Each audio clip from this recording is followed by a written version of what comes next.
أعوذ بالله السميع العليم من الشيطان الرجيم ولتكن منكم أمة يدعون إلى الخير ويأمرون بالمعروف وينهون عن المنكر. Let there be among you a people calling to good, enjoying what is right and forbidding what is wrong. Isin keessa namoonni karaa khayriitti nama waan hajiraatan wanta hamtuurraa nama dhorkanii waan gaggaariitti nama ajajan. This is commandment, the commandment of God. Kuni ajaja rabbiiti. Taasisuuf lafa keessatti waamaa karaa haqaa, waamaa daandii dhugaa, waamaa xurree milkii isa lafa keessatti tokkichummaa rabbii lallabaa daandii rabbii lafa keessatti jaalate keessa nama affeeru. This is not the invitation of power, P-O-W-E-R. It is the invitation of faith, F-A-I-T-H. Waamichi kuni waamicha angooti miti, waamicha imaanaati. Akka hojii ergamtoota rabbii hunda isaaniitti iyyuu lafa keessatti argamsiisaniif rabbiin subhaanahu wa ta'ala nu keessaa namni karaa isaan nama waamu kan haala fokkataadhaa nama deebisee haala gaggaariitti nama qajeelchu haa jiraatu jedha. This is calling people from the state of polytheism to the state of monotheism. Kuni haala namoota haala isaan shirkii keessa jiranirraa gara haala tokkichummaa rabbiitti waamuudha. Barsiisaan tokkichummaa rabbii inni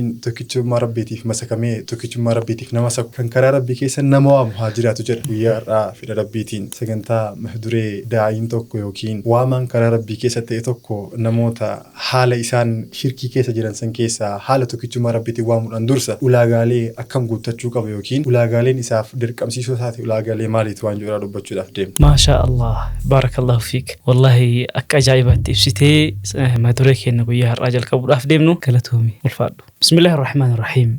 Assalaamu alaykum wa rahmatullahi wa barakaatu. Kabajamtoota daawwattoota keenya guutuu addunyaa irratti argamtan hundi keessaniyyuu iddoo isin jirtanitti nageenya rabbii dhufee isin bira haa qubatu. Har'as sagantaa keessummaa keenyaatiin istuudiyoo keenyatti deebinee sagantaa bal'aa, sagantaa ajaa'ibaa, sagantaa namni kamiyyuu taa'ee dhageeffachuu qabu irraa waa baratu jechuudha. Hundi keessaniyyuu haga xumura sagantaa keenyaatti nu waliin tura. Sagantaa kana jalqabuun duratti laayik gochuudhaan jalqabaa, sheer walii godhaa, facaasaati qoodamtoota ajrii kanaas ta'asin jechuu barbaada. Kallattii maan sagantaatti seenuun duratti hundi keessaniyyuu wanni isin beekuu qabda yoo jiraate Zaad Podcast mala isaa gara 100tti godhee itti fufaa jira. Hundi keessaniyyuu itti makamaatii chaalenjii kanaan waliin xumura isin jedha. Garuu namoonni miidiyaa irratti sagantaadhaan kennan murtanii sooshaal miidiyaa irra gadhiifatan hundi keessaniyyuu yeroo viidiyoo gadhiiftan namoonni ergaan guutuun akka isaan gahuuf barnoonni guutuun akka isaan gahuuf sagantaa keessan wata gadhiiftan yookaan ammoo murtanii yeroo gadhiiftan YouTube Zaad Podcast mention godhaa yookaan ammoo gubbarra barreeffamaan kaayaa fi hundi keessaniyyuu galatooma ulfaadhaa. Gara sagantaa keenyaatti isin deebisaa haga xumura sagantaa keenyaatti nu waliin tura. Sagantaa kana qopheessuudhaan kan isin waliin turu ani Abdul Zaad. Turtii gaarii. Zaad Podcast. Zaad. Irra deebiidhaan waamicha keenya kabajjee waamicha keenya qofa osoo hin taane waamicha daawwattoota keenya kabajjee waan argamteef maqaa Zaad Podcastiin galatoomii ulfaadhu isin jechuu barbaada. Isinilleen irra deebiidhaan waan affeertaniif galatoomaa isin jechuu barbaada. Maqaan kee yaadachiisnu daawwattoota. Hin danda'ama. Sagantaan kun asirratti anaaf sagantaa lammaffaadha. Akkuma beekamu warri sagantaa dursaa ilaalan wallaalu. Akkasuma namoonni haaroon sagantaa kana ilaaluudhaaf malanii jiran waan ta'eef maqaa kiyya himuun barbaachisaadha. Maqaan kiyya Xaahir Muhammad jedhama. Jiraata magaalaa Roobeet akkasuma dhalata magaalaa Roobeeti. Barataa Yuunivarsiitii waggaa lammaffaati. Akkasuma barsiisaa afaan Ingiliffaati. Gaawwastee maashaallah nu ibsiteerta. Kallattii mangara sagantaa keenyaatti seenuudhaaf deemna. Akkuma ati jalqaba kaasuuf yaalti waa'ee da'awaati yookaan ammoo waamichaati. Kanaan wal qabate gaaffiin ittiin siif jalqabuu barbaade yookaan ammoo ka'umsa gaaffii kiyya kaanii gochuu barbaadu namni tokko gara islaamummaatti namoota amantaa biraa keessa jiran gara amantii islaamaatti waamuudhaaf ulaagaaleen inni guuttachuu qabu maali laata? Kanaafi wantoota isa dura ka'uu barbaachisu yoo jiraate takka lama jedhiiti tartiiba sagantaa keenyaatti deemna go. Gaaffiin ati kaastelleen namoonni hordoftoota amantaa islaamaa ta'an namoota hordoftoota amantaa islaamaa hin ta'in gara nuura amantaa islaamaatti waamuudhaan dursa waamaan kun ulaagaa akkam guuttachuu qaba waan jedhu. Jalqaba irratti ulaagaalee tana ulaagaalee barbaachisoo qofa jedheetiin bira dabruu barbaadu. Akkaataa heeraaf seerattiin bulmaata shari'aa amantaa islaamaa irratti hundaa'uudhaan ulaagaan kun ulaagaa barbaachisaa qofa osoo hin ta'in ulaagaa dirqamsiisaadha. Dursa irratti ulaagaalee kanneen irraa takka lama osoo hin jedhin da'waan yoo hin jiraatin daa'iin hin jiru.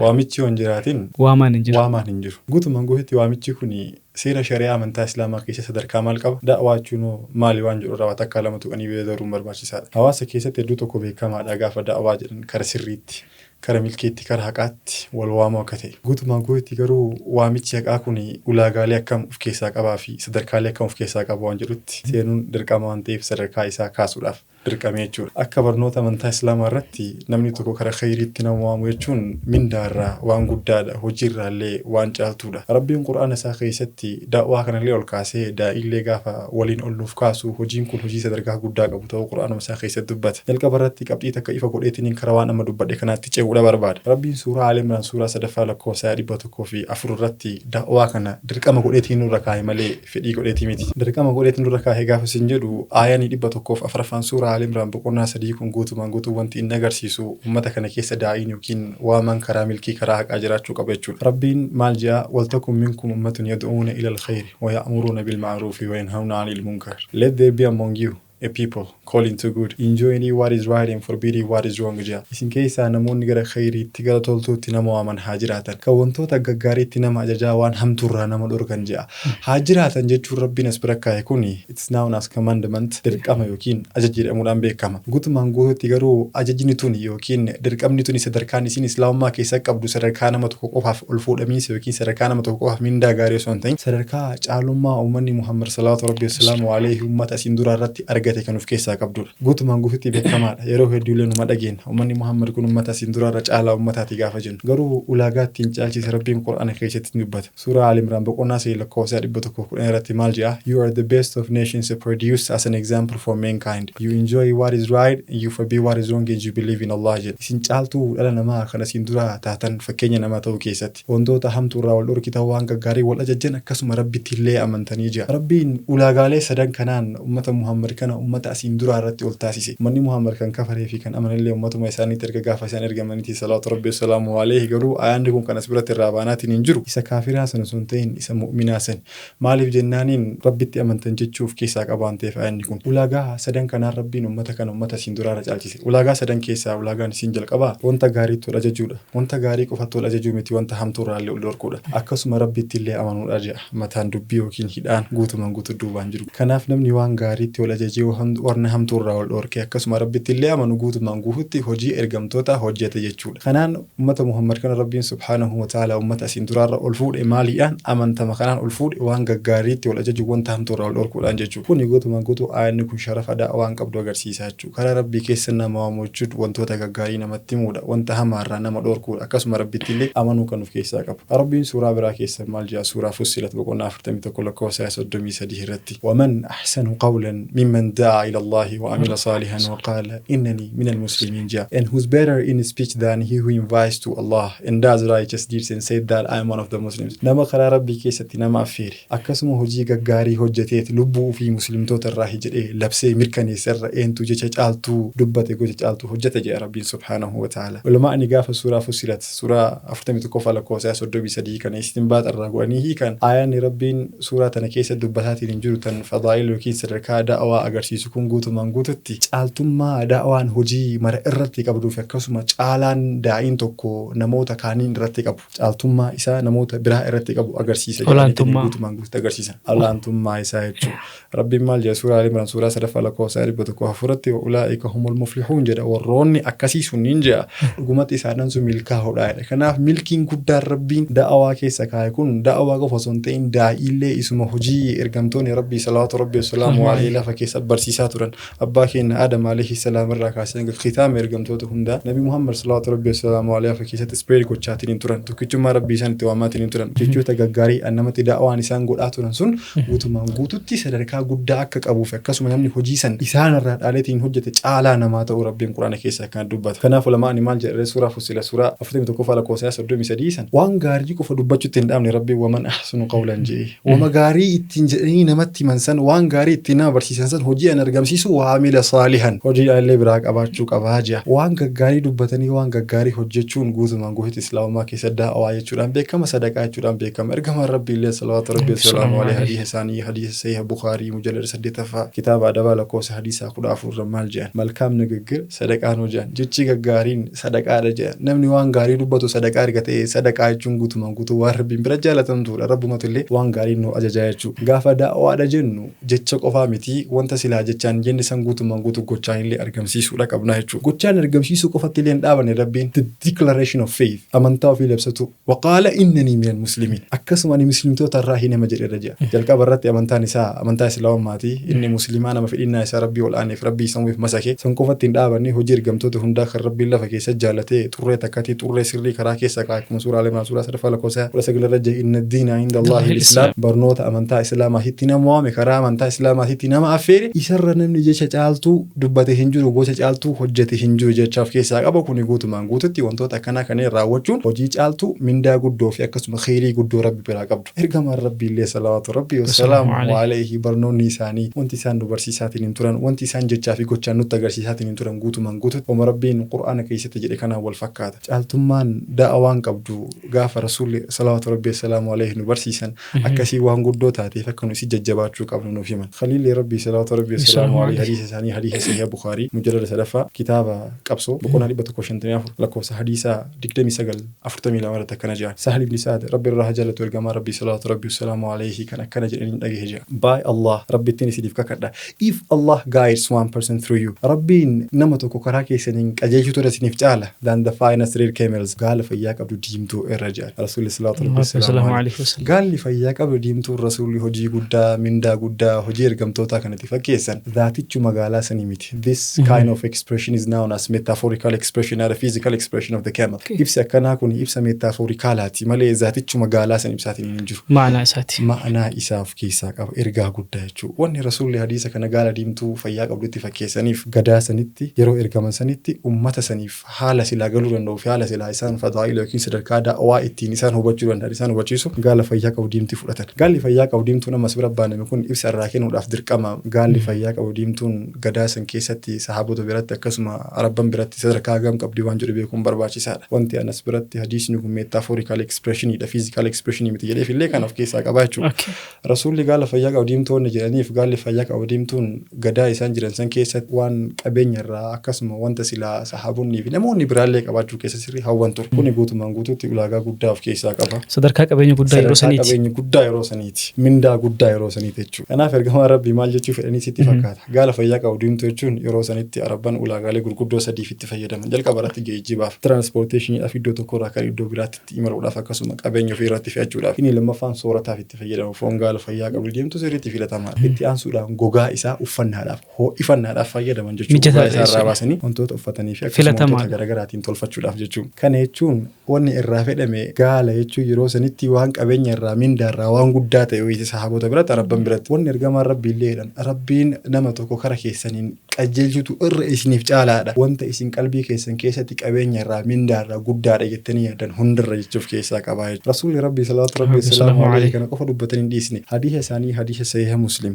mujallada sadaffaa kitaaba beekumsaa boqonnaa 30 lakkoofsa hadiisa 264 irratti maal jedhan. Abu Hurayraa rabbi irraa jaalatu ergamaan rabbii salawaatu rabbii wasalaamu alayhi akkana jedhan jechuudhaan gabaasa. He who call people to the righteousness there would be a reward assured for him like the rewards of those who adhere to it without the rewards being diminished in any respects. And he who call people to the error he shall have to carry the burden of his sin like those who committed it without their sin being diminished in any respects. Maal jedha rasuulli namni nama tokko gara khayriitti waame gara toltuutti waame isaaf mindaatu jira. Akka fakkeenya nama toltuu itti waame san hojjeteetti haala namoota toltuu inni itti waame san hojjetan irraa mindaan takka hin hidhatiniin. Akkasuma namni nama tokko kara hamtuutti waame kara asiyaatti waame kara badiitti waame cittuu ba'aa badii san irraa taatetu isaaf jira. Akka fakkeenya nama badii san hojjeteetti haala namoota badii san hojjetan irraa mindaan takka yookiin qixaanni takka irraa hin hidhatiniin jira. Akkuma asin khayri qabu asinillee badii qaba jechuudha. Badii qaba jechuudha. So hadiisni kun maaliif keessaa qaba sitti fakkaata? Kana rabbii keessa nama waamuu sadarkaa guddaa qabaachuulee rasuulli sallallahu alaihi wasallam barsiisan barsiisuu qofaa miti malee kara sharriitti illee nama waamuun qixaata guddaa akka qabu guutumaan guutuu hadiisni kun agarsiisa jechuudha. So islaamummaa keessatti da'awaa jechuun hojii anbiyoota hundaati kan rabbiin subhaanahu wa ta'ala dachii tana keessatti taasise. Karaa isaa keessatti dhugaa irratti xurree karaa milkiitii fi daandii karaa haqaatti namni akka ol waamuuf erga islaamummaa keessatti da'awaan sadarkaa haganaa kana qabaatte yookiin karaa rabbii keessa nama waamuun mindaan isaa waan haganaa kana ta'e hojii jabduu hojii cimtuu tana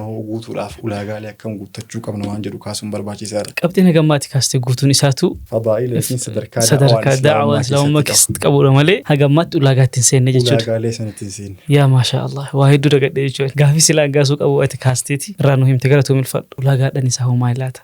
bareedaadha. Jalqaba irratti ulaagaan daawwaan barbaadu ulaagaa dirqamsiisaadha jedhee armaan dura dubbadheetiin hin jira. Dursa irratti garuu daawwaa jechuun hojii erga jennee hojiin tokko immoo hojjetamuudhaaf ulaagaa mataa ofii danda'e qaba. Kana yeroo siin jedhu salphumatti daawwaa kana seenuudhaan dursa ulaagaalee kanneen beekuun yookiin ulaagaalee kanneen hojjechuun dirqama. So ulaagaalee barbaachisu kana hin seeniin fakkeenya loojikaa takka fudhadhee bira dabruudha barbaada. Akka fakkeenyaatiif konistiraaktaroota yookiin injiinaroota mana suphan mana ijaaran kanneen fakkeenya fudhachuu hin dandeenye. Konistiraaktaroonni injiinariingiidhaan bahan guutumaan guutuutti hojiin isaanii mana suphuu ta'e kun yookiin ijaarsa manaarra fuulleeffatanii dalagan ogummaa ijaarsa manaatiif isaan barbaachisu kana gadi fageessanii bitaa mirgatti jalaa gubbatti keessaa falatti illee sirriitti beekan irratti baratanii irra leenji'an waan ta'eef. Kanaaf illee fakkeenya kiyya kana keessatti konistiraaktaroota beekamoo lamaan biyya keenyaa 2AM konistiraaktarsi fudhachuu barbaada. Abbaan qabeenyaa Mr. X jedhamu tokko The Blue House mana jedhamu yookiin mana bulee jedhamu tokko ijaarachuudha barbaada. Mana kana ijaarachuudhaaf immoo lafa ni qaba. Lafichi lafa kaarii meetira iskuweerii 400ti. Isaan illee immoo mana The Blue House jedhamu kana kan ijaaruudhaaf gaafataman G+4 yookiin gamoo abbaa darbii 4ti. Gamoolee abbaa darbii 4 lafa kaarii meetira iskuweerii 400 kanarratti ijaaruudhaaf ulaagaalee hagam akka isaan barbaachisu, feerroo hagam akka isaan barbaachisu, kiliitii hagam akka isaan barbaachisu, konkiriitiidhaaf maal akka isaan barbaachisuu fi humna namaallee hagam akka isaan barbaachisu addaan baasaniitiin hin beekanii jechuudha. Guutumaan guututti gaafa ulaagaalee mana kana ijaarsaaf yookiin mana kana ijaaruudhaaf isaan barbaachisu guuttatan isaan konistiraaktaroota jedhaman jechuudha yookiin suphitoota yookiin mana hojjettoota jedhaman. Bakka ulaagaaleen kunniin hin jirretti, bakka barnoonni isaan jirretti, bakka dokumentiin isaan jirretti, bakka dandeettiin isaan jirretti jara kanaan konistiraaktaroota jennee waamuu hin dandeenyu jechuudha. Kanaaf islaamummaa keessatti illee daa'iin tokko karaa islaamummaatti nama waamuudhaaf ulaagaa dirqama guuttachuu qabutu jira. Ulaagaaleen sun ulaagaalee barbaachisoo qofa osoo hin ta'in dirqamsiisuudha isin jedhee jira. Ulaagaalee dirqamsiisuu sanniin keessaa ulaagaan isin jalqabaa having a better understanding and enough knowledge about Islam. Waa'ee amantaa islaamaa hubannaa gahaa fi akkasuma beekumsa gahaa qabaachuudha. Amantaa islaamaa irraa hubannaa gahaa fi beekumsa gahaa qabaachuu jechuun yaada kiyyaa miti kun jumhuurri lamaa islaamaa walirra walii galan. Daawwaa jechuun diinii jaalataniif, diiniif fedha qabaataniif, diiniif futaniif qofa waan gochuu danda'anii miti. Daawwaan ulaagaa qaba je'eetiniin kaa'u lamaan islaamaa. Ulaagaalee san keessaa isin jalqaba beekumsa gaafa jennu ragaan jechuma rabbiiti. Rabbiin subhaanahu wa ta'ala suuraa Yusuf suuraa 12 lakkoofsa 108 irratti akkana jedha. Qul haadhihi sabiilii ad'uu ila Allahi alaa basiiratin ana wa man ittaba'ani. Say this is my way that I invite to Allah who is with them. I and those who follow me. Jedhi kuni karaa kiyya kan inni beekumsaan karaa rabbiitti nama feeru karichis karaa kiyyaa fi karaa warroota na hordofaniiti. Rabbii waan as biratti ergamaa isaa salawaatu rabbii salaamu alayhi beekumsa radda awaa godhe jedhuuniif ilaalchoota dogongoraa warreen hordoftoota amantaa islaamaa hin ta'in islaamummaa irratti hubatan kana sirreessuudhaaf akkasuma tokkichummaa rabbiitti waamuudhaaf beekumsa akka barbaachisu ni beeka. Ergamaa isaa dursa beekumsaan dubbise. Ulamaan illee torban laa ilaaha illallah ittiin beekan keessaa isin jalqabaa aali ilmiidhaan beekumsa jedhan. Sayillee ragaa qura'aana keessaa gaafa fudhatan suuraa Muhammad suuraa 47 lakkoofsa 19 irratti maal jedhan. Fa'alam annahu laa ilaaha illallah wastaghfir lidhanbika walilmu'miniina walmu'minaat jedha. Beeki haqaan gabbaramaan tokko hin jiru Allah malee akkasoo kan badii kan kee irrasiif dabruu hin jiru Allah malee haa mu'mintichaa fi haa mu'mintittii jedha rabbiin. Jalqaba irratti maaliin dhufee fa'alam annahu laa ilaaha illallah beekuun sirraa haa jiraatu haqaan gabbaramaan tokko hin jiru Allah malee jedha. Jalqaba irratti beekumsaan dubbachaatiin hin jira jechuudha rabbiin as biratti. Kanaaf rabbiin nama wal barsiisuudhaaf nuyyuu dursa rabbiin beekuudhaaf beekumsa nu gaafata. Isaan illee moo rabbiin isaan beeksisuudhaaf beekumsa nu gaafata. Maaliif beekumsa amantaa islaamaa isaaniif qooduudhaaf deemna waan ta'eef jechuudha. Amantaa islaamaa keessatti guutumaan guutuu daa'iin tokko beekumsa qabaachuu qaba. Ulaagaa beekumsaa guuttachuu qaba jennee moggaa amantaa islaamaatitti amantaalee jira. Muraasa kaasuun barbaachisaadha bakkitee kanatti. Yeroo hedduu ni argina namoota hordoftoota amantaa biraa ta'an gaafa daandii xurree fi irra jiran sanitti namaaf fayyadamu guutumaan guututti. Waadaa barnoonni amantaa isaanii namaaf hin kennin namaa kennuudhaan karaa amantaa ofiitti nama waaman. Fakkeenyaaf amanta dinaallee jechuutu jira. Amanii fayyitaa waan jedhamutu jira. Amanta dinaallee jechuun kun guutumaan guututti jechichi kun jecha baratamaa namoota hordoftoota amantaa biraa keessatti. Akkasuma waadaalee dharaa yookiin waadaalee sobaa namaa seenuudhaan daandii fi seera kan nama dhaabuudha barbaadan. Kan yeroo isin jedhu islaamummaan guutumaan guututti amantaa gaafa daandii fi yookiin xurree fi nama waamtu cal jetteetumaan aman yookiin zim jedhiitumaan islaamummaa seen jettuu miti. Dursa irratti dhugaa itti hima, dhugaa isa fudhachiisa, dhugaa san fudhatee dhugaa sanitti amanii dhugaa saniif masakamee akka dhufutti amantaa nama ajajechuudha. Islaamummaan wama qaltee qalii tirumaan naagali barnoota dhuf keessaan qabdu. Nama wama itti himte himiiti, wama itti himte itti himiiti kara islaamummaatti isa fide yookiin qabiitii isa fide jechuun islaamummaa keessatti yookiin barnoota amantaa islaamaa keessa gatiin qabu. Ud'uu ilaa sabiili rabbika bil hikma wal maw'idatil hasana. Karaa rabbii keetii keessatti hikmaadhaan ogummaadhaan nama waami hojii gaggaarii nama waami jedha. This is the criteria of da'wah in Islam. Criteriyaan kun yookiin ulaagaan kun ulaagaa barbaachisoo da'waa keessatti islaamummaa keessa da'waa qabu jechuudha. Rabbiin beekumsaan qofa karaa amantaa islaamaatti nama waaman jedheetiin dhiif. Beekumsa yoo hin qabaanne yookiin beekumsi keessan qaliilan xiqqaa yoo ta'u taate dabaladhaa yookiin nama waa beekutti gaafadhaa jedha Qur'aanuma keessatti fasalu ahla dhikri kuntum laa ta'lamuun.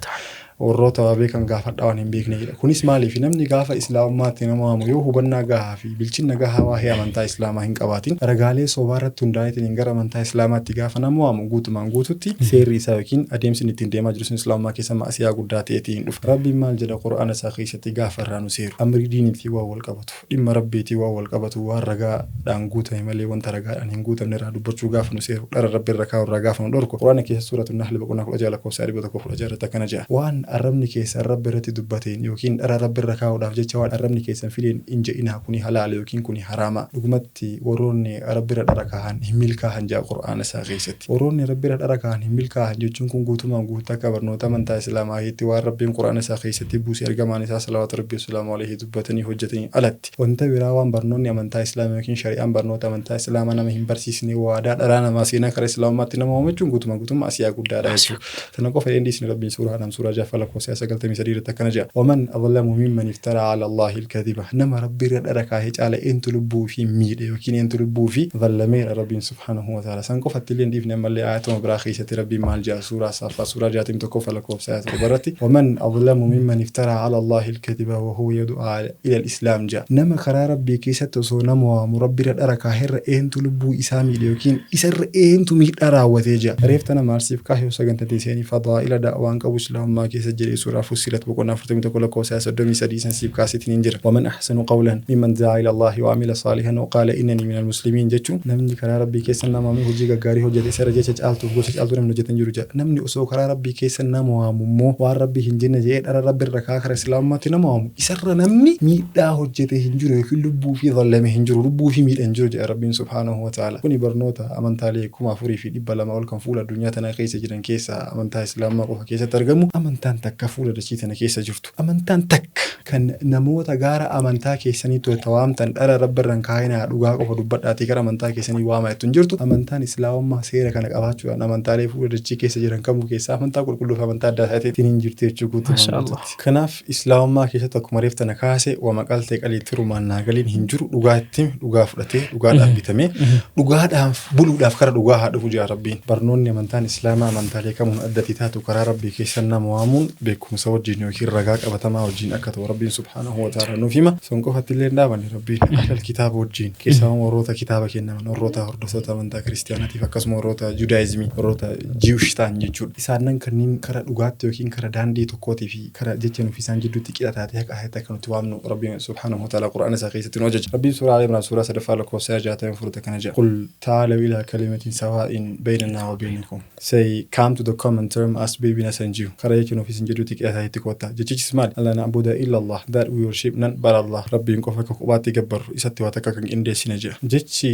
rabbiin subhaanahu wa ta'ala ahlal kitaabiin jedha kada jecha nuuf isaan jidduutti qixataeetti haa dhufanii koottaa jedhanii affeeraan hin jedhu kun guutumaan guutuu laa ilaaha illallah laa ilaaha illallah tole immoo kareetiin siif kaase beekumsaan gadhutu wanti beekumsaan gad dhaabatti siin jedheetiin hin jira kanaaf rabbiin guutumaan guutuutti ahlal kitaabiin kada jecha nuuf isin jidduutti waamaa gaafa nuun jedhu beekumsa irra dhaabadhaati beekumsaa fi hubannaa gahaa haala beekumsaa fi hubannaa gahaa amantaa islaamaa yaada keessan jecha keessan keessa jiru isaan kara tokkichummaa rabbiitti kara rabbiif masakamuuf rabbiin tokkichumsuu rabbii bulutti waamaan nuun jedha. Kalimaan jiddu galeessa godhatanii akka irratti waaman rabbiin ajaju kuni sawaa hin beeynanaa wa beeynakum jechuun jidduu islaamaatii fi jidduu isaanii jechuudha jidduu muslimtootaa fi jidduu uummata isaanii jechuudha kalimaan tuni maa inni laata. Tole maashaallah gaaffii bareeda kaafte kalimaan rabbiin jidduu kennaa fi jidduu warroota ahlal kitaab jidduu jirtu nuuf isaan jidduutti illee qixxee taate haqa taatee sanitti isaan affeeran jedhu kun kalimaa maalii teettee gaafate kalimaan duubuma ayataa san irra maal jedha alla na'budu illa Allah jedha that we worship none but Allah jedha rabbii malee wanta biraa kan gabbara jedha rabbii malee wanta biraa kan gabbara jechuun guutumaan guutuutti tokkichummaa rabbii tawhiida jechuudha jechinuu fi warra ahlal kitaab jidduutti sirrii taatee haqa taatee qixxee taatee jechuudha guutumaan guutuu kan rabbii nani martuu rabbii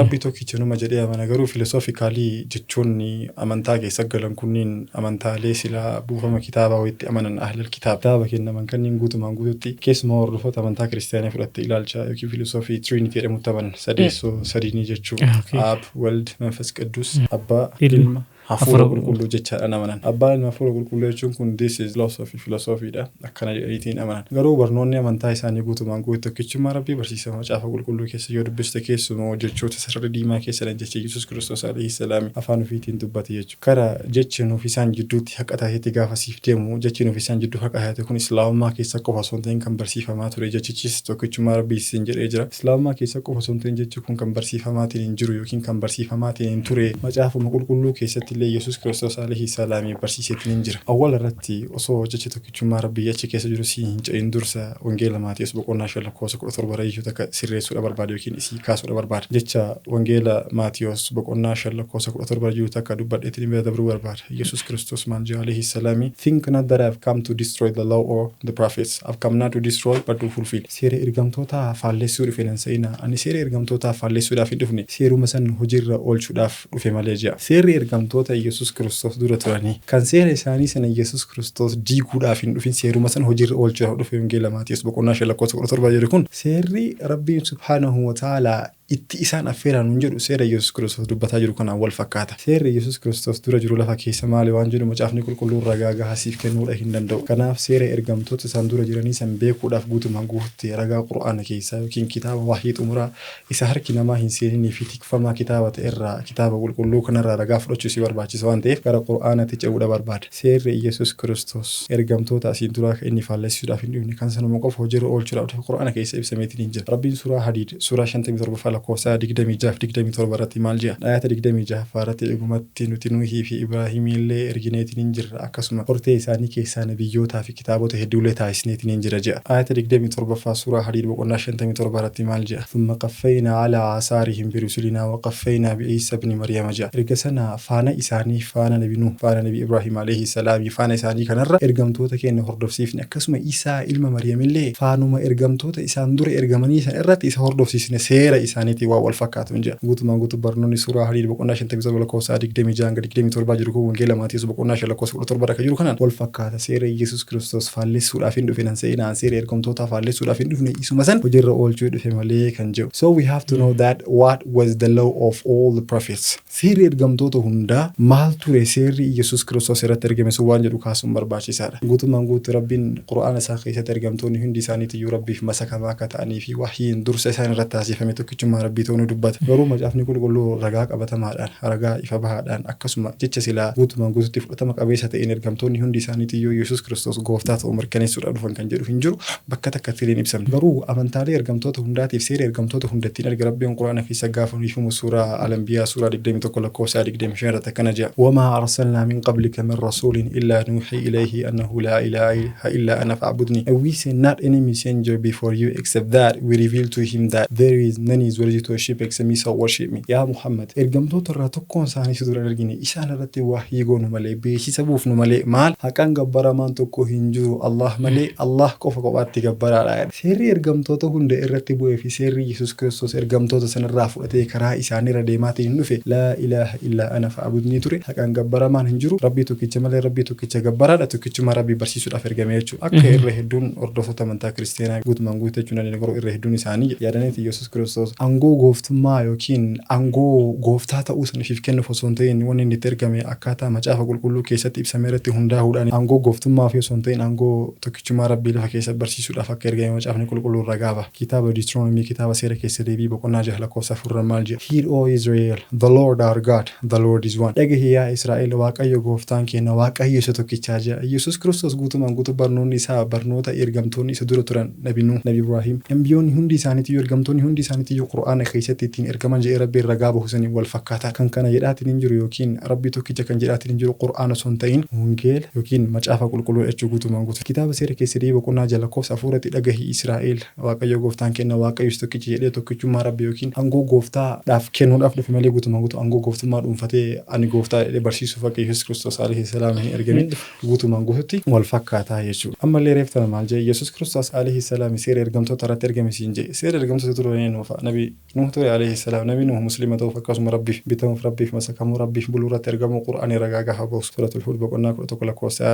25 rabbii ragaa baha akkasuma nabi Ibrahim alayhi salaam inni rabbiif masakamaa fi rabbii tokkichaaf akka inni bulaa ture hordofa amantaa islaamaa akka ta'ee fi ergamaa rabbii kan amantaa islaamaa keessa filatamee ergame ta'uu qur'aanii ragaa nama baha amantaan isaa muslima ta'uu suuraa Al Imraan suuraa 3 lakkoofsa 67 akkasuma suuraa Baqraa boqonnaa 2 lakkoofsa 131 irratti illee numa jira jechuudha akkasuma nabi Muusaa alayhi salaam akka inni rabbiin tokkichoomsuudhaaf ergamee fi rabbiin gaafa isa dubbisu yookiin gaafa jalqaba waahii isarratti godhu tokkichummaa isaatii fi haqan gabbaramaan tokko hin jiru Allah malee akka ta'een isa dubbisu rabbiin quraana keessa nuu baa suuraa Xaahaa boqonnaa 20 lakkoofsa ayaa 14 irratti inni ana Allahu laa ilaaha illaa ana fa'budnii jedhaan ani rabbi haqan gabbaramaan tokko hin jiru anuma qofa kophaatti gabbarii jedhee nabi Muusaa alayhi salaam akka ittiin dubbisuuf kanaaf seerri ergamtoota nabi Iisaa dura turanii alayhi salaam marti seera tokkichummaa rabbii barsiisuuf tokkichummaa rabbii lafa keessa gadhaabuu lafa keessa barsiisuuf namoonni akka rabbiif jecha bulan rabbiif jecha bitamaniitiin ta'an barsiisuu ergama kuni guutumaan guututti barnoota Yesuus Kiristoos wangeela Maatiyus boqonnaa 17 jedhee wal fakkaataadha jechuudha seera ergamtoota faalleessuu dhufeen seenaan seera ergamtoota faalleessuu dhufne suma san hojiirra oolchuudhaaf dhufe kan inni hojiirra oolchuudhaaf dhufe maali kitaaba seera keessatti boqonnaa 6 irratti dubbii sana dhagee Israa'el waaqayyo gooftaan kenna waaqayyo tokkicha jedhe akkasuma kitaaba seera keessatti boqonnaa 35 irratti tokkichummaa gooftaa barsiisa kitaaba Isaiah boqonnaa 45 irratti I am Lord and there is none besides me ani waaqayyo gooftaadha gooftaan tokko na cinaatti hin jiru jedha akkasuma kitaaba Saamu'eel lammaffaa boqonnaa 22 irratti there is nothing like you and there is no one besides you jedha kan akka kee tokko hin jiru akkasuma gooftoliin biraa tokko illee si cinaatti hin jiran si bukkeetti hin jiran jedha guutumaan guutuutti kitaaba Saamu'eel lammaffaa boqonnaa 22 irra jiru jechuudha kitaaba Jarmiyaa boqonnaa 25 irra jira akkasuma kitaaba James tokkoffaa boqonnaa 1 irratti maal jedha you believe that God is one you do well ati waaqayyo gooftaadha jetteetiin amante ishoo bareeda goote jedha guutumaan guutuutti waaqayyo gooftaadha yookiin waaqayyo gooftaan tokkii jedhanii akka barnoota amantaa kiristaanaa irra hundaa'uudhaan amanuun barnoota amantaa kiristaanaa keessa caaltummaa fi hojii gaarii hojjechuu barnoonni amantaa isaanii ibsa kana kan ibsu qur'aanaa miti macaafuma isaaniitti guutumaan guutuu ragaa beektini akkasuma kitaaba seera bu'uu kitaaba Exodus boqonnaa 20 lakkoofsa 3 gidduutti akkana jedha you shall have no other gods before me you shall not make for yourself a carved image or anything likeness of anything that is in the heaven above or that is in the earth beneath or that is in the earth under the water you shall not bow down to them or serve them for I your Lord God am a jealous God atin anan alatti gooftolii biraa hin qabatin akkasuma bifa fakkeenya tokko hin bocatin isa ol gubbaa waaqa keessa jiru akkasuma gadi lafa jala jiru akkasuma keessa lafaa bishaan jala jiru ati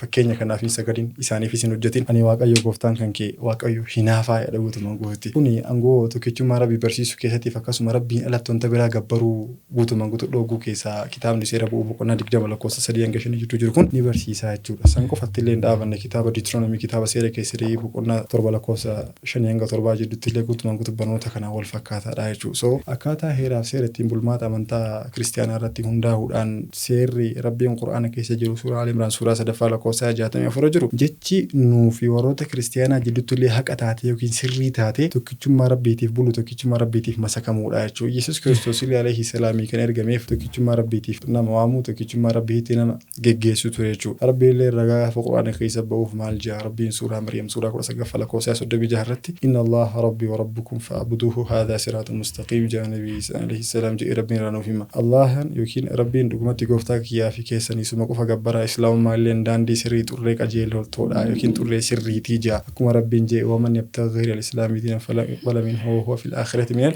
khasiriin jaa suuraa Al Imraan suuraa 3 lakkoofsa 85 irratti so Yesuus Kiristoos alayhi salaam seerri rabbiin irraa baanu seera nabi Isaa ittiin ergate seerri nabi Isaa illee ittiin ergate maali akkuma kitaaba seera keessatti boqonnaa 6 lakkoofsa 4 jiru Hero Israel the Lord our God the Lord is one waaqayyo gooftaan keenya waaqayyo tokkicha jechuudha jechuudha so ulamaani gaafa ayatan irraa istinbaata godhu keessumattuu ulamaani gadaa kana kan akka Dr. Zakir Naik gaafa irraa ayata suuraa Al Imraan suuraa 3 lakkoofsa 64 jiru kan istinbaata godha maal jedha guutumaan guutuu ayani kun ahlal kitaabeef qofallee osoo hin ta'in barnoota amantaalee biraa kan kitaabni yookiin kitaabni isaan itti amanan seerri ittiin bulmaata isaanii tokkichummaa rabbii barsiisu kamiyyuu jecha kanatti isaan waamuu ni dandeenya jedhan akka fakkeenyaatiif amantaalee sanniin keessaa yookiin amantaalee biraa kan ahlal kitaabiin ta'in warroonni ahlal kitaab ta'an warroota kiristaanaatiif akkasuma warroota hordoftoota amantaa juudaayizimiiti Yahudaati jenna garuu amantaalee biraa amantaalee tokkichummaa rabbii barsiisaa kitaabni isaanii achuma siqaar jiguu kanneen amantaalee akka hinduizimii kana ayata kana jala fakkeenya fudhachuu ni dandeenya jechuudha akka fakkeenyaatiif amantaan hinduizimii akkuma isin dura kaasaa ture hordoftoota amantaa tokko tuqaa 4 biiliyoonaa ol qaba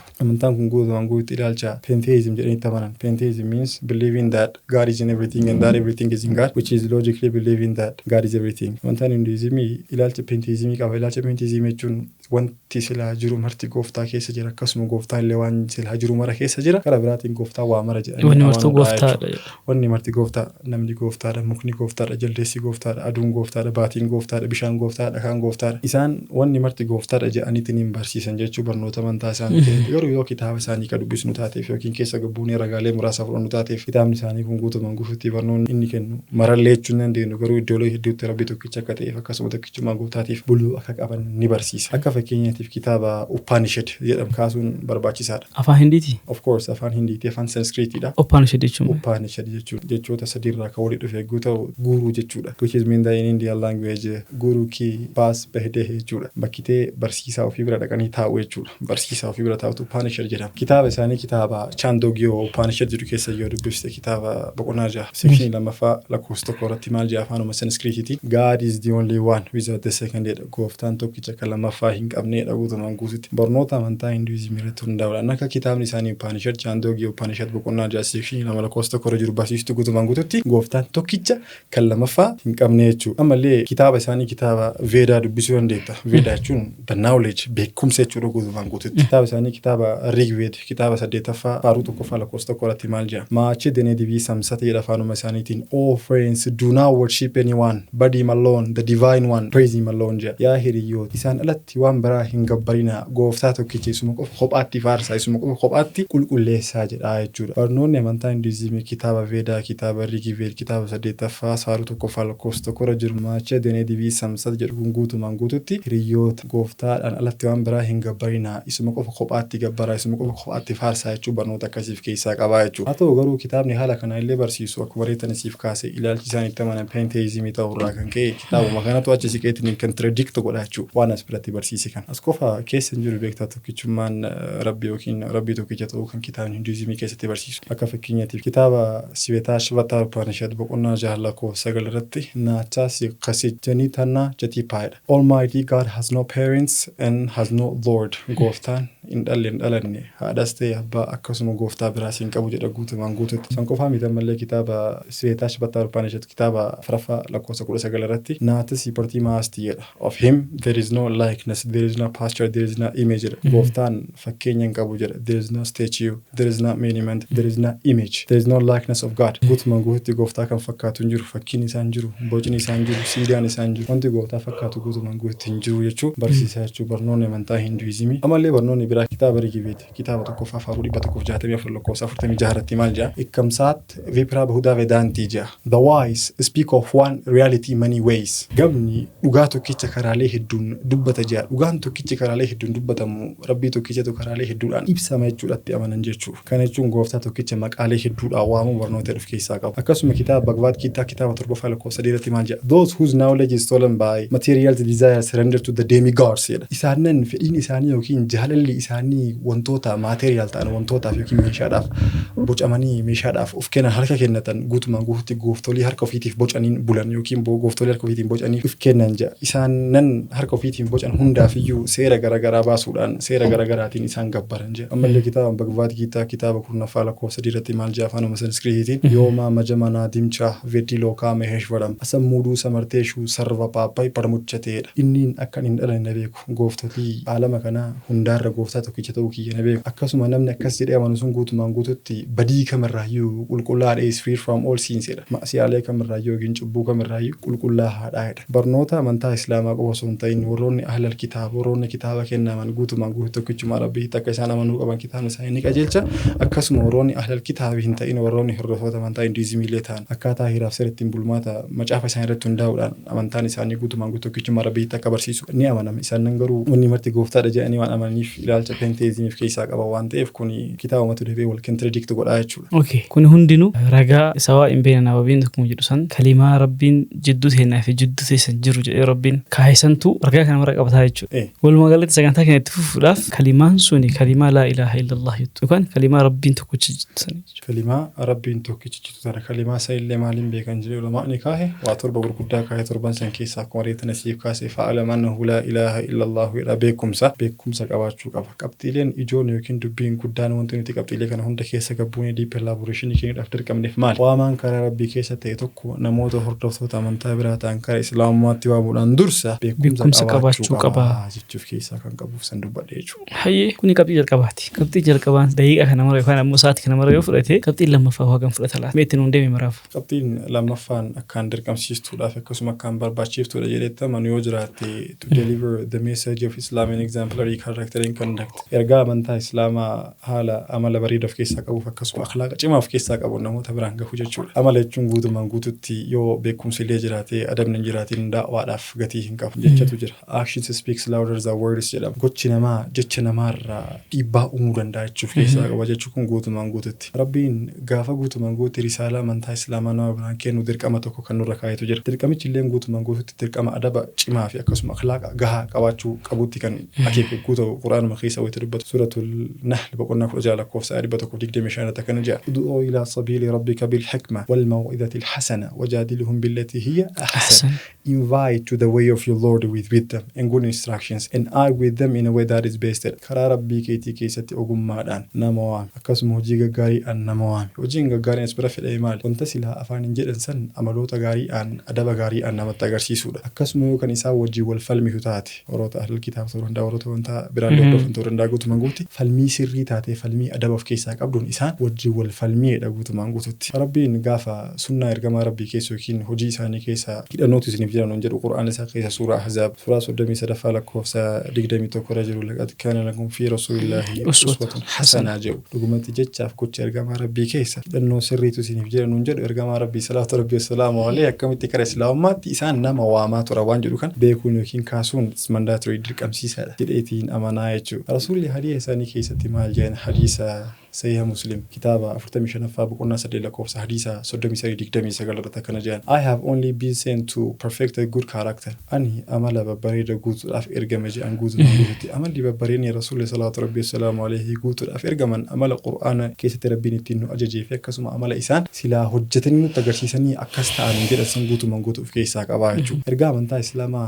namoota hordoftoota amantaa islaamaa biraan hin ta'iniin dursa amalli bareedni ta'uu qaba gaafa siin jedhu namni wanta silaa cimaa tokko gaafa bira fiddu waan itti dubbatu san qofa osoo hin ta'in haala atiin irra jirtu san illee ni ilaalaa jechuudha. Haalli namaallee ergaa san namoota biraan gahuuf ergaa san nama fudhachiisuudhaaf dhiibbaa guddaa uumuu danda'a waan ta'eef rabbiin quraana keessa akkana jedha. Ergamaa isaatiin rabbiin wayita itti dubbatu maal jedha quraana isaa keessa suuraa Al-Imraan suuraa 3 lakkoofsa 159 irratti So by mercy from Allah you were lenient with them. If you had been rude in speech and harsh in hearts they would have disbanded from about you. Yaa Muhammad rahmata rabbi irraa ta'in isaaniif laafte osoo kan ati haasaa keessatti nama adaba hin qabne taate adaba dhabaa taate akkasuma qalbiillee jabaatte onnellee jabaatte garaallee jabaatte silaa isaan sirraa dheessan tureeyyuu jedhan ergamaa isaatiin. Kana jechuun rabbiin ergamaa isaa adabatti godhee akhlaaqa bareedaan akka isaan ergee fi akhlaaqa bareedaan akka isaan karaa rabbitti nama uumaa turan qur'aanni ragaadha suuraa Al-Imraan suuraa 3 lakkoofsa 159 irra jechuudha. Rabbiin ergamaa isaa gaafa akka itti ergee fi haala isaan fi qur'aana keessa suuraa Anbiyaa boqonnaa 21 lakkoofsa 107 irratti wamaa arsalnaaka illaa rahmatan lil aalamiin jedha. Yaa Muhammad dhugumatti nuti rahmata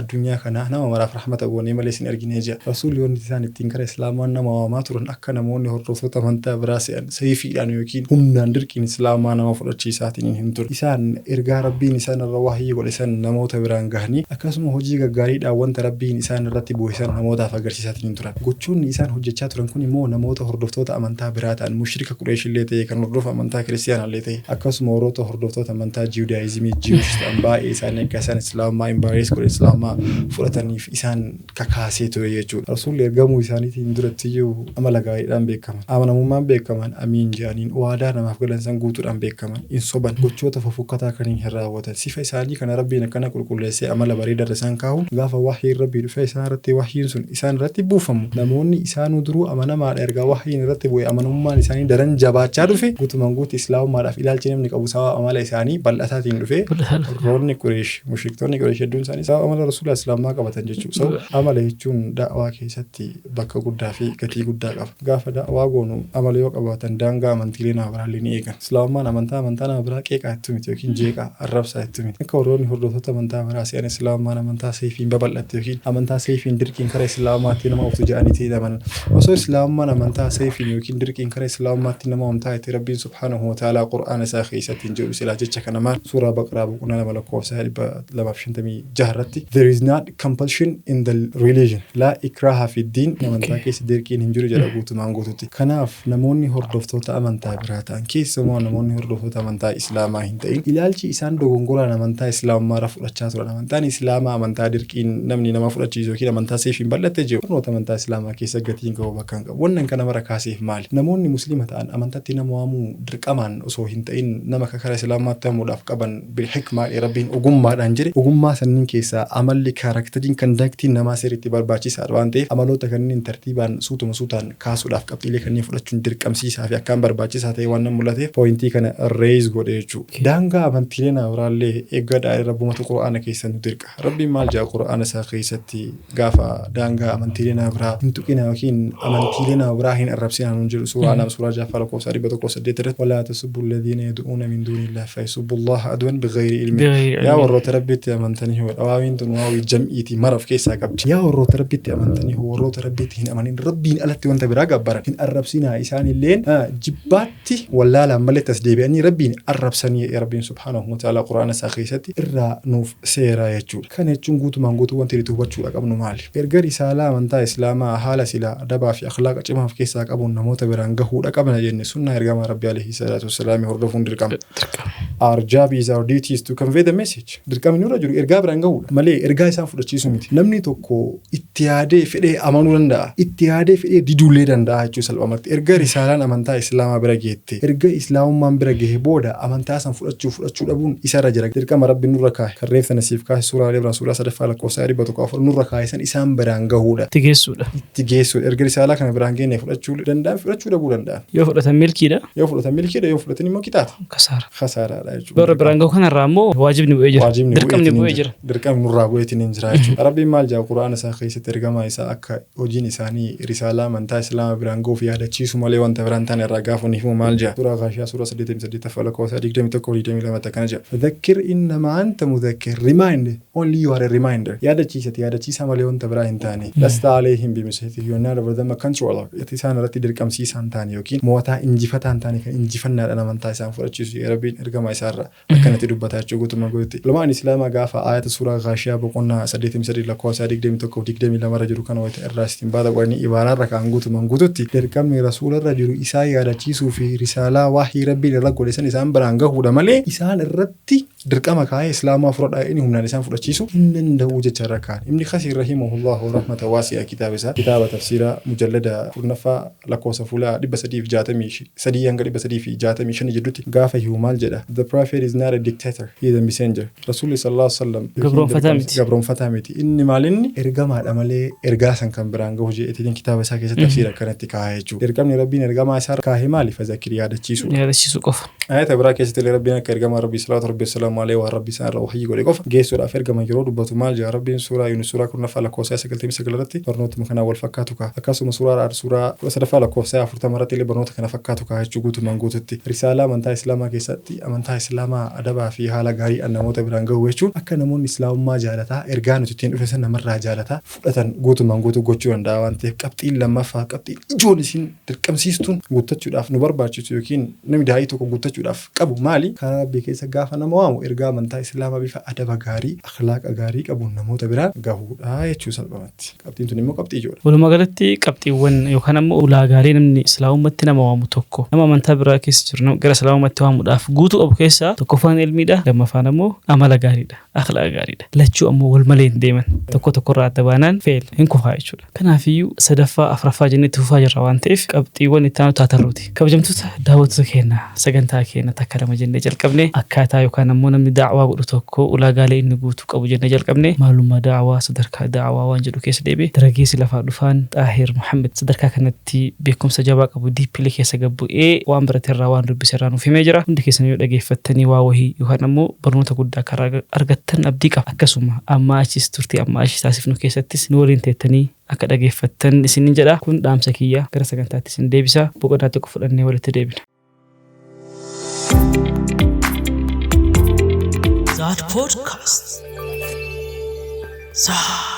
Ayyee kabajamtoota daawwattoota keenyaa boqonnaa muraasa booda walitti deebinee jirra. Iddoo dhaabannee irraa itti fufna waan ta'eef hundi keessan yoo xumura sagantaa keenyaatiin waliin tura. Turtii gaarii isiniin jedha. Ayyee Xaahir Muhammad qabxiiwwan jalqabaa kaasti qabxii tokkoffaa fi qabxii lammaffaa taanee qabxii sadaffatu jira. Qabxii sadaffaa irraa iddoo itti dhaabdiraatti nuuf fi qabxiin sadaffaa ulaagaalee nama gara amantaa islaamaatitti nama kaafiraa nama islaamummaa keessa jira gara islaamummaatti waamuudhaaf qabxiin sadaffaa hoo maal laata? Tole maashaallah qabxiileen armaan olitti kaafne gurguddoodha lamaan beekumsaa fi akkasuma adaba qabaatu jechuun qabxii guddaa gaafa ta'u qabxiin isaan lamaan biraa hin hir'anne yookiin isaan lamaan biraan dhabamne as-sabr obsa yookiin having patient guutumaan guutuutti obsa qabaachuudha. Dhugaa dubbatuudhaaf jecha namoonni lubbuun isaanii guutumaan guutuutti dabre hedduutu jira. Akkasuma waan dhugaa namoota biraan gahaniif kanneen gidirfamanii qabeenya isaanii irraa buqqaanii guutumaan guutuutti maatii isaanii irra dhabanii hanga lubbuu isaanii irra wareeguulee warroonni gahanne jira jechuudha. Barnoota amantaa islaamaa keessatti immoo guutumaan guutuutti warroonni karaa rabbii keessatti obsa filatanii waan rabbii isaaniin tuqeen rabbii isaaniirra obsanii dhugaa amantaa islaamaa namoota biraan gahuudhaaf cichanii gadhaabataniitiin barnoota amantaa islaamaa nama biraan gahan isaan sunniin mindaan isaanii rabbi biratti mindaa hisaabaan malee akka ta'e qur'aanuma isaa keessa rabbiin nu barsiisaa jechuudha. Rabbiin maal jedha suuraa Zumar suuraa 39 lakkoofsa 10 irratti innamaa yuwaffa as-saabiruuna ajrahum bighayri hisaab jedha. Isaanan obsanii obsa filatan mindaan rabbi isaaniif laatu rabbi isaaniif kennu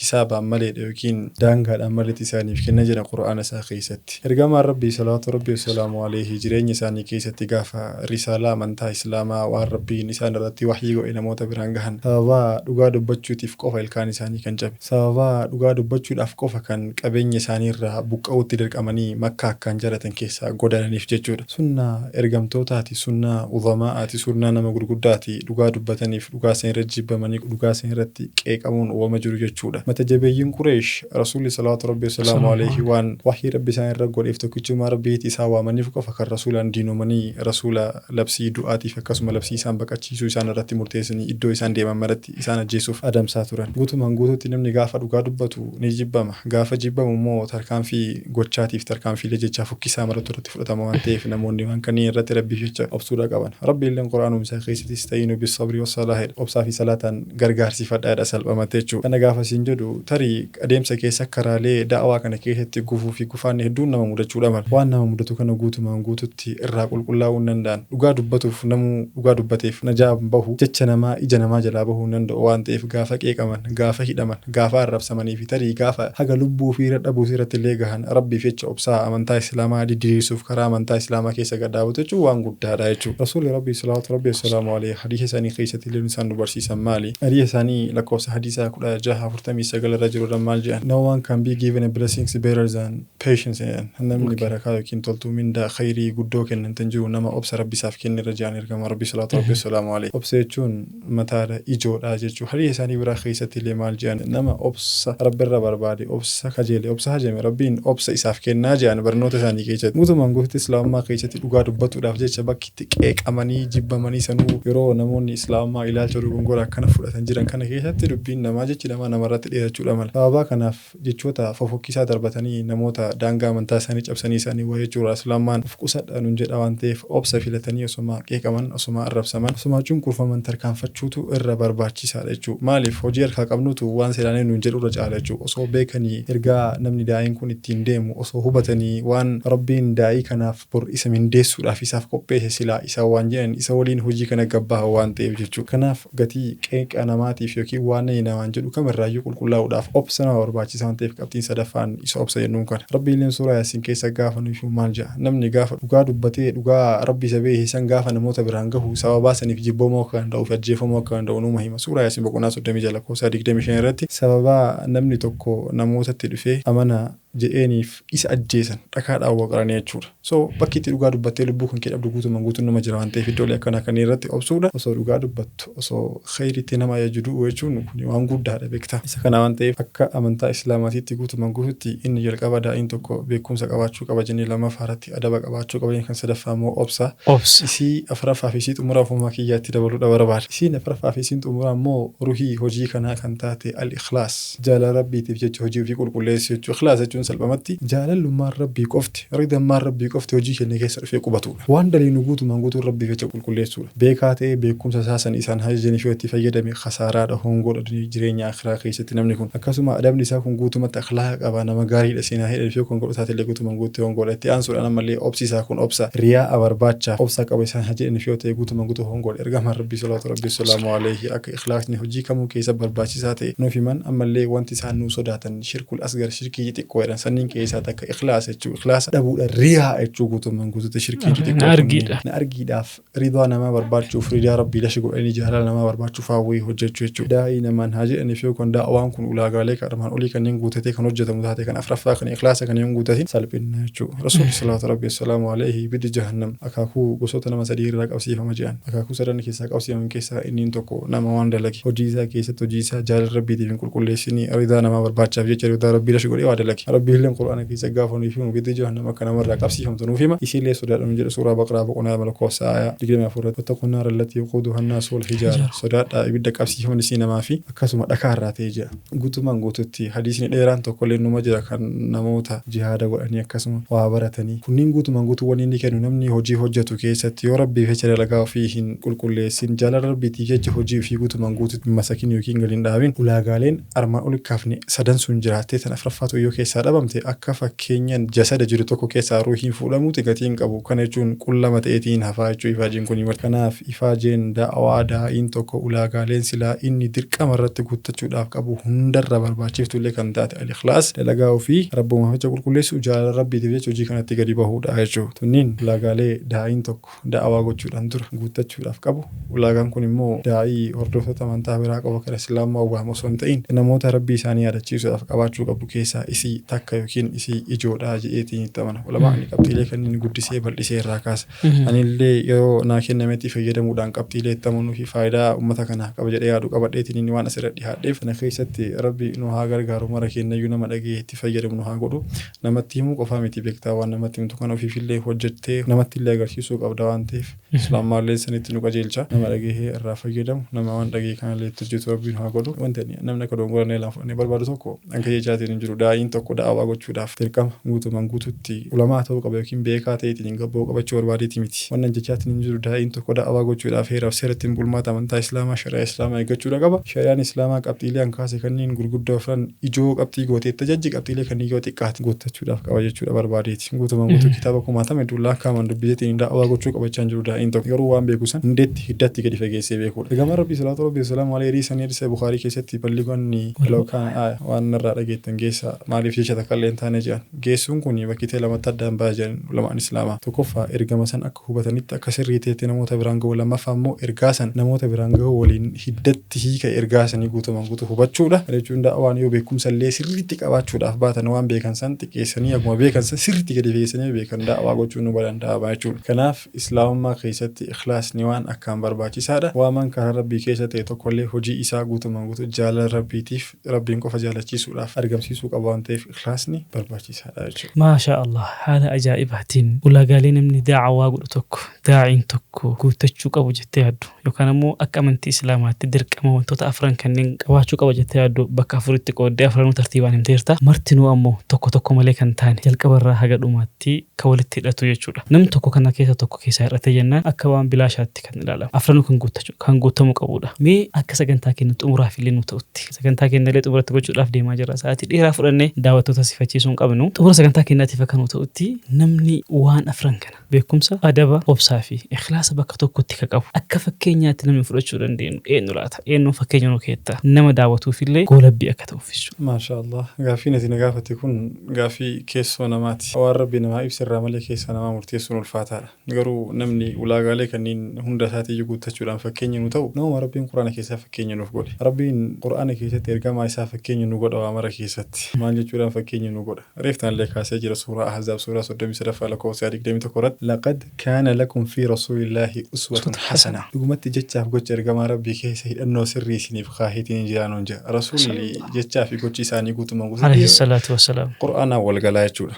Kanaaf namni tokko jalqaba irratti ulaagaalee gurguddoo afran kana nama guutate addaan baafachuudhaaf quraana beekuu qaba taasisee sunnaa jala deemuu qaba. Ergamaan rabbii salaatu rabbii wasalaamu alayhi fakkeenya kana hunda guutaniitiin hin jira waan ta'eef isaan jireenya keenya keessatti nagayaa fi rahmanni rabbii isaan irraa هاجراتو وامران فكين نوتان دعوا كان كيس اللي فكين نوتان ولا قالي أن دبّدي أفران كان أولي كان أن بيكن اللي مروان برباجي سوقوتة تنيتين إنجرني يجور نجيا في رحمن ربي إسان الرحاجرات عليه أفضل السلام أسكت سبحان الله نسور دبتي إسني سور دقي فتيرة في دم ربنا أتايس وأنا جمعها سامي ستي وأنا بدي وأنا دوم قرمي وجراتي نفسي في شيء أنا الرأي وأنا تولي مرتوى مو رب الرأي وأنا كيسنيو وأنا هسامي في وأنا دقي فتن الرأي كفاية لم تنبلسين راقبة سجن تاكين نقول يا رأ أسيت قول بود أفترك أما جروان تيف إن شاء الله درجة قول فالوفاء طاهر محمد ولين سجن تاون هدو يا دمي أكسم مولين دلقوا بود أفكوبا همي تجرا وان تيف بودكاست دان ججبتان قافي وان هواسك يسجران أمانتو تبرا راس أمانتي سلام الرئيس وانتو تبر واجسو هدو كوان نرفود أفتين وان تيف وندي كيسن يو سجن تاكنا لا يقول أكسم مو شير بود أتي وليف بودا سنكو فامي تيمو يوتيوب كينا سبسكرايب وشودان بكسلا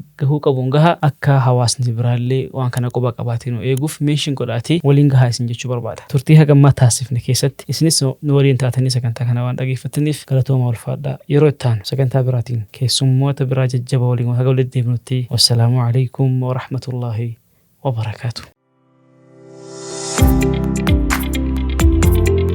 That podcast.